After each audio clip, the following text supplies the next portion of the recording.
ఈ చిత్రం ద్వారా ఎప్పటిలాగే సరికొత్త ట్రెండ్ ని సృష్టించబోతున్నారు.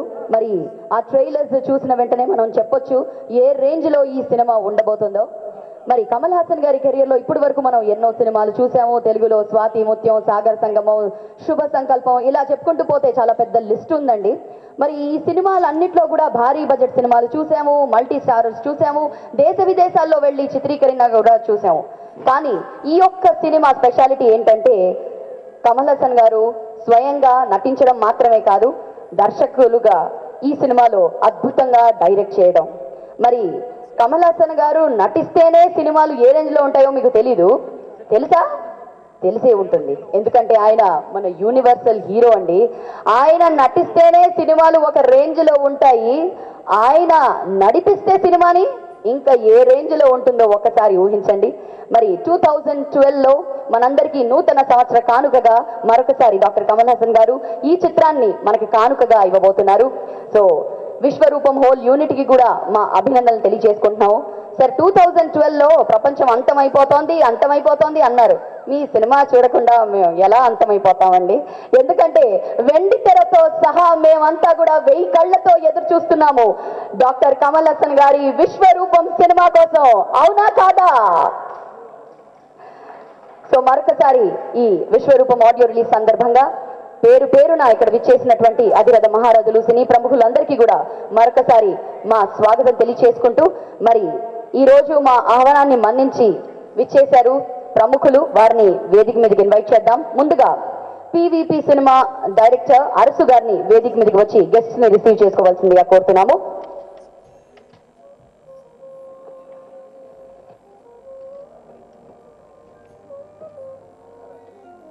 ఒక బొబ్బిలి పులి, ఒక సర్దారు పాప రాయుడు, ఒక కటకటాల రుద్రయ్య, ఇలా చెప్పుకుంటూ పోతే ఆయన సినిమాల పేర్లు వింటేనే ఒళ్ళు పులకించిపోతుందండి. 150 సినిమాలకి దర్శకత్వం చేసి అసలు అనితర సాధ్యమైన అపురూపమైన సినిమాలతో ప్రపంచ వ్యాప్తంగా మన తెలుగు వారి ఖ్యాతిని, తెలుగు జాతి, తెలుగు సినిమా యొక్క ఖ్యాతిని చాటి చెప్పినటువంటి దర్శక రత్న డాక్టర్ దాసరి నారాయణరావు గారిని సాదరంగా వేదిక మీదకి రావాల్సిందిగా కోరుతున్నాము.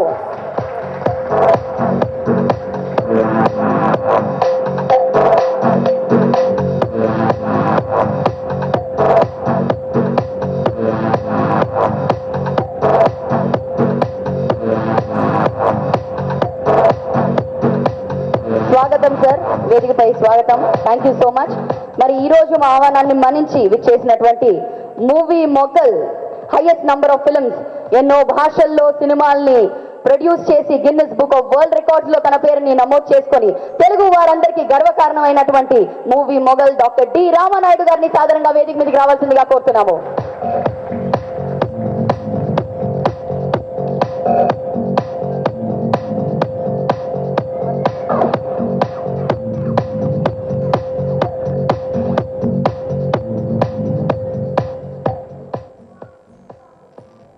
ఇక కమల్ హాసన్ గారి గురించి చెప్పాలంటే ఆయన ఒక నటనలో మాత్రమే కాదు, అన్ని క్రాఫ్ట్స్ లోనూ అవగాహన పెంచుకుంటూ ఒక్కొక్క సినిమాతో ఆయన దశావతారం ఏంటో మనకు ఆల్రెడీ చూపించేశారు. మరి ఆయన గురించి చెప్పాలంటే నవరస నటన సాగర సంగమం, వెండి తెరపై మెరిసిన స్వాతి ముత్యం, భారతీయ సినీ రంగంలో మరో చరిత్ర సృష్టించిన లోక నాయకుడు, సకల కళా వల్లభుడు, వర్సటైల్ యాక్టర్, ప్రేక్షకుల్ని మంత్రముగ్ధుల్ని చేయడానికి వెండి తెర ప్రయోగించినటువంటి పంచతంత్రం పద్మశ్రీ డాక్టర్ కమల్ హాసన్ గారిని సాదరంగా వేదిక మీదకి రావాల్సిందిగా కోరుతున్నాము. ఒక యాక్టర్ గా, ప్రొడ్యూసర్ గా, స్క్రీన్ ప్లే రైటర్ గా, లిరిసిస్ట్ గా, ప్లేబ్యాక్ సింగర్ గా, కోరియోగ్రాఫర్ గా, డైరెక్టర్ గా, ఇవన్నీ కలగలిస్తే దశావతారమే ఆయన ఎవరో కాదు, మన పద్మశ్రీ డాక్టర్ కమల్ హాసన్ గారు. వారిని సాదరంగా మరొకసారి మా స్వాగతం తెలియజేసుకుంటున్నాము ఫర్ బీయింగ్ ఆన్ స్టేజ్. మరి పోస్టర్స్ లో అన్నిట్లో కూడా మన అందంగా కనిపించే హీరోయిన్ కూడా ఈ రోజు ఇక్కడికి విచ్చేశారు. మరి హీరోయిన్ పూజా గారిని కూడా వేదిక మీదకి రావాల్సిందిగా కోరుతున్నాము.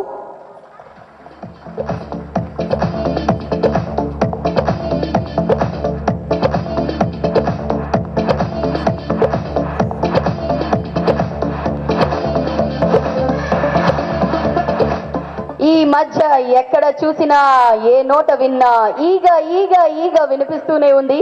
ఈగ సినిమాతో తెలుగు సినిమాల టెక్నికల్ స్టాండర్డ్ ని మరో మెట్టు ముందుకు తీసుకెళ్లినటువంటి సక్సెస్ఫుల్ డైరెక్టర్ ఎస్ఎస్ రాజమౌళి గారిని సాధారణంగా వేదిక మీదకి రావాల్సిందిగా కోరుతున్నాము.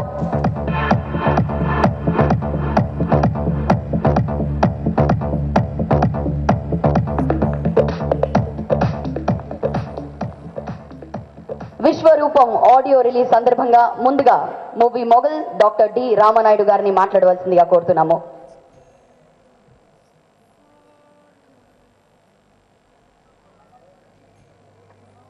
వేదిక మీద ఉన్న పెద్దలకి, వేదిక ముందు ఉన్న ప్రాతికేయులకు మిత్రులందరికీ నమస్కారం. ఈరోజు విశ్వరూపం ఆడియో ఫంక్షన్కి రావడం చాలా సంతోషంగా భావిస్తున్నాం. ఎందుకంటే కమల్ హాసన్ గారు ఇంద్రుడు చంద్రుడు సురేష్ ప్రొడక్షన్స్లో మర్చిపోలేని చిత్రంగా వారు నటించడం it is a big success for Suresh productions.